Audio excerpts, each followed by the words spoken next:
Hello, my name is Jonny Wooster, also known as Jonny Woo, and I am recreating a 1960s drag look inspired by the legend of a certain drag queen called Stella Minge.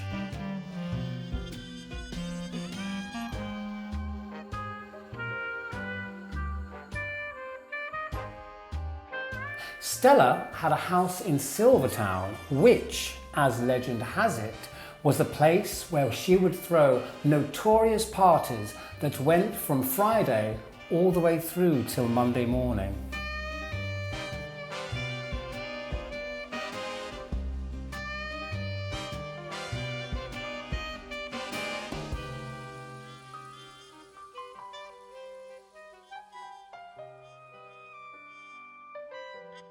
I came across Stella whilst I was researching a play I'm writing, inspired by a pub in North Woolwich called the Kent Arms. Now, the Kent Arms was frequented by gay men in the 1960s and the 1970s.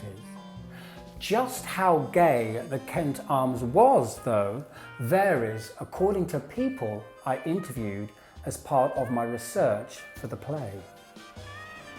The crowd in the Kent Arms, it was probably closet queens, or might have been pretty much on the whole gay territory, bisexuals or whatever. We weren't interested in socialising. We went there for the dancing. I never use the word gay. Gay means happy, but I'll make an exception.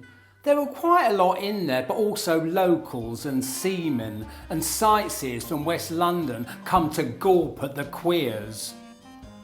The pub was divided in two. Downstairs was the gay bit and upstairs was the locals. Okay, so I'm doing eyebrows, anything could happen, and I think it was an arched thin brow in the 60s.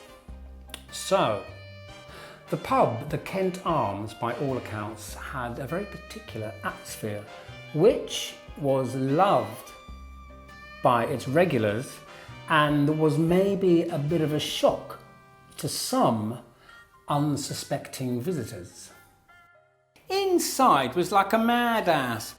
Two people pulled up on a scooter, took their helmets off, fixed their hair, went inside for what they thought would be a quiet pint. Less than a minute later, they were back out, on their bike, and drove off. People's memories can vary, but I came across an account which was supported by an article in the Stratford Express in 1965, which tells of how the licensee of the Kent Arms was arrested and fined for holding a disorderly house. Quote from The Other Love. Conduct seen in the gentleman's toilet, said the prosecuting counsel, made it impossible for any decent person to go in there. It was said that men frequenting the pub were painted and powdered, wore earrings, carried handbags and kissed when they met. They also danced together and sang obscene versions of popular songs. The life of gay men in the 1960s was dogged by blackmail, arrest, secrecy and violence. So it's no surprise then that the men who frequented the Kent Arms were much tougher than their outward camp, outre mannerisms might have you believe. The gay geezer who run the bar, he was our best mate, Georgie Nichols. Let me tell you something, I don't care who you put in front of him, he'd knock him over because his father beat him to a pulp. His father was a docker. Georgie was gay and he got the belt. Before doing my research, I wouldn't have believed that there were so many drag queens and transvestites in the area back then in the 1960s. But I think it's because of the Merchant Navy and all the gay men working on the ships that came into the docks. They'd come down in drag or cross-dressed, much to the amusement of the local kids. We used to call them Dolly. We'd say, "Ooh, Dolly, are you going for a drinky?" And they'd run and chase us, but they'd never catch us because they were in high heels. These colourful ladies weren't just in the Kent Arms though. They were found in other pubs in the area, such as the Roundhouse, the Pavilion and the Three Crowns. We used to play in a band in the Three Crowns. People from the boats used to come into the pub. There was some kind of attraction with the sailors and the gays and the music. There were drag queens and transvestites that you could hardly tell weren't women. So this, of course, brings us to Stella Minge, whose fabulous weekend-long parties in a house in Silvertown were attended by all manner of people who happened to be in the area.